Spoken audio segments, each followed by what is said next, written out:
Here is a summary of some of the latest developments in Gaza and the West Bank, and we'll share some reportage highlights from the Electronic Intifada's contributors there. Early Tuesday morning, while families were sleeping, Israel bombed the massive encampment in the sand dunes of al-Mawasi in Khan Yunis, designated by Israel as a so-called safe zone or humanitarian area, with a series of airstrikes, killing at least 40 and injuring dozens more. Rescuers, including Palestinian civil defense, searched for survivors of the attack, digging through the sand with their bare hands. Witnesses told Al Jazeera that fires were burning and Israeli surveillance drones circled overhead while people searched for any sign of their loved ones. The heavy Israeli bombs, made in the United States and enthusiastically delivered by the Biden-Harris administration, obliterated at least 22 out of the 40 people killed so completely that their bodies were not even recoverable. Tents melted into the sand, leaving craters in the dunes up to 30 feet deep. A spokesperson for the Gaza Civil Defense Corps said that initial assessments suggest that the attack was, quote, one of the worst heinous massacres in this frenzied war. The spokesperson added that it was extremely difficult retrieving the bodies of people killed in the massacre. Israel claimed that Hamas had set up a command center in the encampment for displaced people. In a statement on Tuesday, Hamas flatly rejected Israel's claims. The political party stated, quote, this is a clear lie that aims to justify these ugly crimes. The resistance has denied several times that any of its members exist within civilian gatherings or using these places for military purposes. Videos showed displaced Palestinians who survived the massacre on Tuesday reconstructing tents out of wood, plastic, and cloth later in the day. Our senior editor, Maureen Claire Murphy, reports that Israel has instructed civilians to move to al-Mawasi, an open coastal area lacking infrastructure to meet the needs of displaced people, when issuing evacuation orders in other areas of Gaza. Israel most recently ordered Palestinians to evacuate to al-Mawasi on August 24th, according to the UN. Israel has repeatedly struck facilities being used as shelters for displaced people in Gaza, often claiming without evidence that they were being used as command centers by Hamas and other resistance groups, despite the vast tunnel networks used by resistance fighters, Maureen writes. Over the weekend, the Israeli military attacked the Halima al-Saadia school, sheltering hundreds of displaced Palestinians in Jabalia al-Nazla in northern Gaza. The attack, which occurred without warning on Saturday, killed 4 people and injured several others. That same day, 4 Palestinians, including a child, were killed when Israeli warplanes bombed the Amr ibn al-As school north of Gaza City, which was also being used as a shelter. The human rights group Euromed Monitor stated that, quote, since the beginning of August, the Israeli occupation army has bombed 16 schools being used as shelters in the Gaza Strip, noting that all but one of the targeted schools are in the northern half of Gaza. Maureen writes that, quote, the deliberate destruction of civilian infrastructure in Gaza's north, including facilities serving as shelters, is part of Israel's strategy to create a coercive environment in order to forcibly transfer the population to central and southern Gaza, according to Euromed. The rights group pointed to reports in Israeli media about a plan to depopulate northern Gaza drafted by Israeli reservist commanders and soldiers.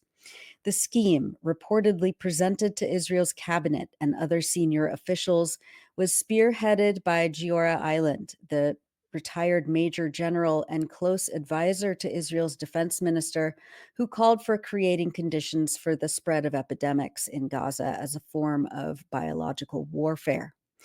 It calls for an estimated 300,000 civilians to evacuate northern Gaza in a 1-week period, after which the area would be besieged and Hamas fighters would be made to surrender or be killed.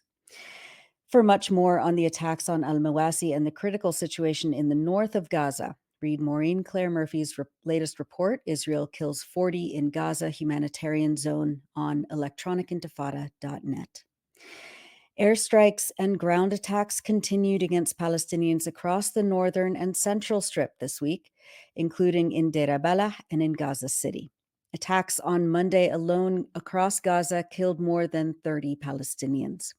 On Monday, Israel bombed an apartment building in western Gaza City and attacked the Jabalia refugee camp, killing 6 Palestinians, including 2 children. Hossam Shabat, a journalist working in northern Gaza, said on Monday that, quote, "Today at the massacre scene in northern Gaza, a young girl no more than a year old was killed. Her head was wide open and brain matter was exposed. Paramedics had to stuff her head with cloth so that her body can hold up to be buried." On Tuesday, hours after the massacre in al-Mawasi Khan Yunis, Israeli airstrikes targeted a shelter in Burej refugee camp near Deir al-Balah in the central Gaza Strip. Our contributor Abu Bakr Abed has been reporting constant tank shelling, airstrikes, and fire from helicopter gunships in and around Deir al-Balah over the past few days. Earlier in the week, the UN and its local partners in Gaza ended the second phase of the polio vaccination campaign, reaching more than 256,000 children in the southern cities of Rafah and Khan Yunis. The Israeli military ordered Palestinians in the northern city of Beit Lahia to be forcibly displaced amidst the beginning of the third phase of the polio vaccination campaign in the north. In preparation for the mass vaccination campaign, international humanitarian organizations, including the United Nations Children's Fund, UNICEF, were denied permits by Israel to cross checkpoints into the north, according to Al Jazeera. The Geneva-based Euromed Human Rights Monitor stated that Israel is critically undermining Gaza's polio vaccination campaign in the north. On Tuesday, Israel bombed a food stall in the Tufah neighborhood located between 3 deconflicted centers designated as safe for providing polio vaccinations to children in northern Gaza, the rights group said.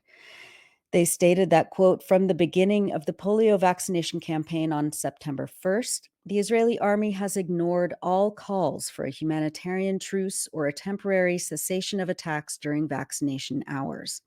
Instead, it has continued its military attacks on all areas of the Gaza Strip, from the north to the south, launching dozens of air raids targeting sites near vaccination centers in the southern, central, and now northern sections of the Strip."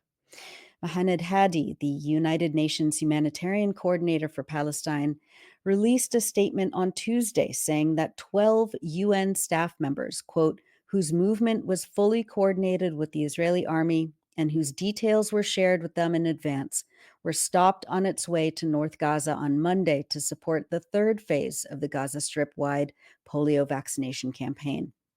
While at the checkpoint, the team was informed that the Israeli army wanted to hold 2 of the UN staff members in the convoy for further questioning, Hadi said. The situation escalated quickly, with soldiers pointing their weapons directly toward the convoy personnel. Israeli troops encircled the convoy and fired shots before Israeli military tanks and a bulldozer, quote, "proceeded to ram the UN vehicles from the front and from the back, compacting the convoy with the UN staff inside," according to Stefan Dujarric, spokesperson for the UN Secretary General. He added that the bulldozer dropped debris on the first vehicle, while Israeli soldiers threatened staff, making it impossible for them to safely exit the vehicles. The convoy remained held at gunpoint while senior-level UN officials attempted to de-escalate the situation with the Israelis. The 2 staff were eventually questioned one by one and then released. After 7.5 hours at the checkpoint, the convoy returned to base without being able to fulfill its humanitarian mission to support the polio campaign. Despite the assault on the UN convoy and the enormous obstacles for humanitarian aid missions in the north, the Palestinian Ministry of Health and the UN teams were able to vaccinate 77,000 children against polio on Tuesday. This week, we published a personal narrative from Gaza-based writer Saida Hamdona, who describes how being forcibly displaced multiple times is affecting her young children and her family's overall health. Saida writes, quote, "Zakaria, who's only 8, has started having difficulty speaking. It seems he grasped the realities of the tragedy we were living. He asked questions even philosophers couldn't answer. Why are we here? What did we do wrong? When the war ends, where will we live? Calamities rarely travel alone. Recently, hepatitis A has spread among the tents. Hepatitis A is most commonly transmitted through human waste. Like everyone else in the camp, we used the mosque bathroom. Some of my relatives contracted the disease as a result and suffered from its symptoms, which included a loss of appetite and an inability to taste food for 2 weeks.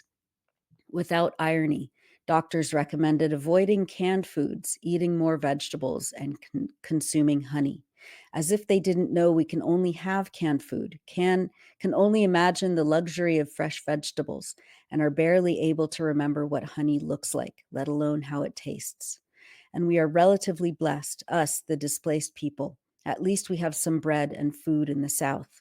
Our relatives in the northern sector don't even have canned food or a loaf of bread. Despite the harsh conditions we have endured and continue to endure, we hold on to hope and faith that tomorrow will be better. We may have lost our homes and security, but we have not lost our humanity and dignity.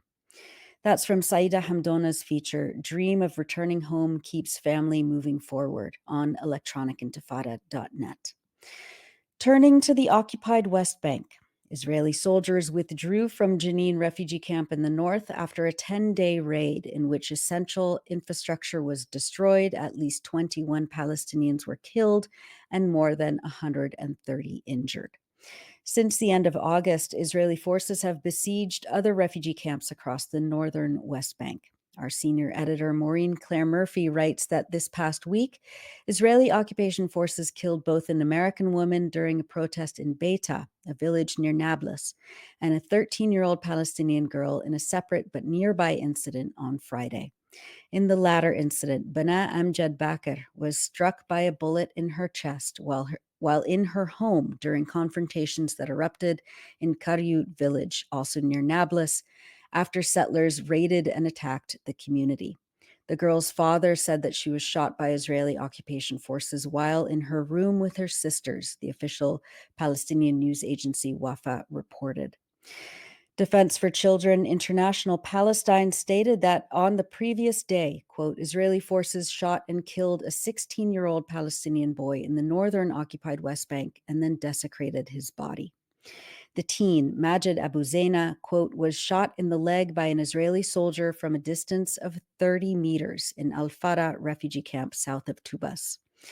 Israeli soldiers approached Majid as he lay injured on the ground and prevented a Palestinian ambulance from reaching him, according to Defense for Children International Palestine. Majid pleaded with Israeli soldiers to let the ambulance help him, but they ignored him, and one of them ordered him to lift up his shirt, quote, which revealed a homemade explosive device that Majid was allegedly carrying.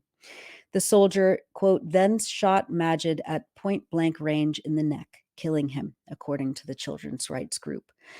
Maureen writes that video shows an Israeli military bulldozer moving the boy's body with its front blade. The soldiers operating the bulldozer drove around Al-Farah with the teen's body in the blade for an hour before dumping him in another area of the camp. The Palestinian Center for Human Rights said that the boy's abdomen was torn open while being carried by the bulldozer and his internal organs were exposed. His body was, quote, disfigured and unrecognizable when it was finally retrieved following the withdrawal of Israeli troops hours later. The U.S. citizen killed in Beita on Friday was identified as 26-year-old Aishanur Agi, a resident of Seattle, Washington. The International Solidarity Movement stated that Agi was an activist with the group and is the 18th person to be killed in the context of Beita's protests since 2020, following the establishment of 𝐓𝐴𝐵𝐴𝐵, a settlement outpost on village land. Israeli troops fired tear gas and live ammunition during confrontations that ensued following afternoon prayers held during the protest, forcing demonstrators to retreat toward the village. Demonstrators were congregated on the outskirts of the village, some 150 to 200 meters away from Israeli troops, according to Jonathan Pollack, an Israeli anti-occupation activist who was present when Agi was shot in the head. The situation was quiet when a sniper positioned on a rooftop fired 2 live bullets, he said. Quote, I found her lying on the ground, bleeding from her head, Pollock said, adding that she had a very weak pulse. 𝐄𝐥𝐿 was evacuated to a hospital, but efforts to save her life failed. Saad Dahab, a resident of Beita, told Wafa news agency that after the shots rang out, quote, I saw the soldiers dancing happily at what they had done. That's all from Maureen Claire Murphy's report. Witness Israeli troops in West Bank intentionally killed U.S. activist on electronicintifada.net. Palestinians in Beita held a massive funeral for 𝐓𝐡𝐞 on Monday.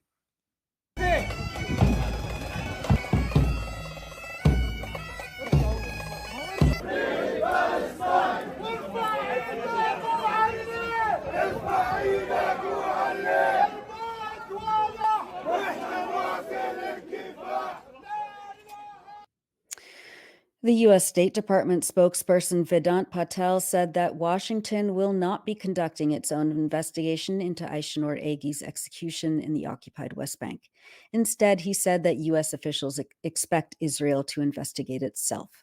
And U.S. President Joe Biden provided cover for Israel, suggesting last night that the bullet that hit 𝐓𝐡𝐞 in the head had ricocheted off the ground, calling it, quote, an accident.